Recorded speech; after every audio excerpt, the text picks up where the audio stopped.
মা তুমি এনে বই রয়েছ তুঙ্গ বউ আমার বাজারে কোনো বড় দেখে মাছ আনবা নিয়ে গেছাল আমি আনি নাই দেখে সেজন্য এই গুদা মাছ আনছি তাই চেঙ্গাতে ভালো হয়েছে তাই ভাবছি মাছটি তুমি রান্ধ আমার অল্প সবজি রান্ধে দিও। কে গেদা তোমার কইছিলাম না যে বড় বড় মাছ এনে খাও না, বড় মাছ এনে খাও জিবলে মানে সে তুমি এন ছোট মাছ খাইবো কেবো। কে মা তুমি এই কথা হোক তোমার বোনের মেয়ে নেই না দিছাও আমি 100 বার কইছি তোমার বোনের মেয়ে বিয়া করম না লাগলে আমার ফাঁকে বিয়া করাও এখন তুমি এই কথা কইতাছো কে মা?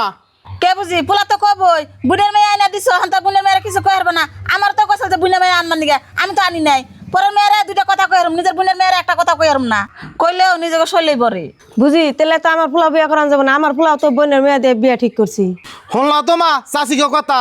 গেদা তুই তো কইবার নিছ আমি সবই শুনলাম, নিজের বোনের মেয়ে আনছি যে সংসার জানি কোনো ক্যাসাল না, এমনি নিজের বোনের মেয়ে সংসার বেশি ক্যাসাল করে, এর বছর পরের মেয়ে আনলে তা তো ক্যাসাল হইতো না। তুমি যে এনে বই রয়েছো বাজার থেকে মাছ আনছি, মাছটি রান্ধন করে নও যাই তাড়াতাড়ি। বুঝি আমি বাইতে জায়গায় বাবুর বাজার গেছে আঙ্গ বোন মাছ আনবো। তুমি এনে যে মাছ নিয়ে বই রয়েছ মাছ তোমার খেরা দিল।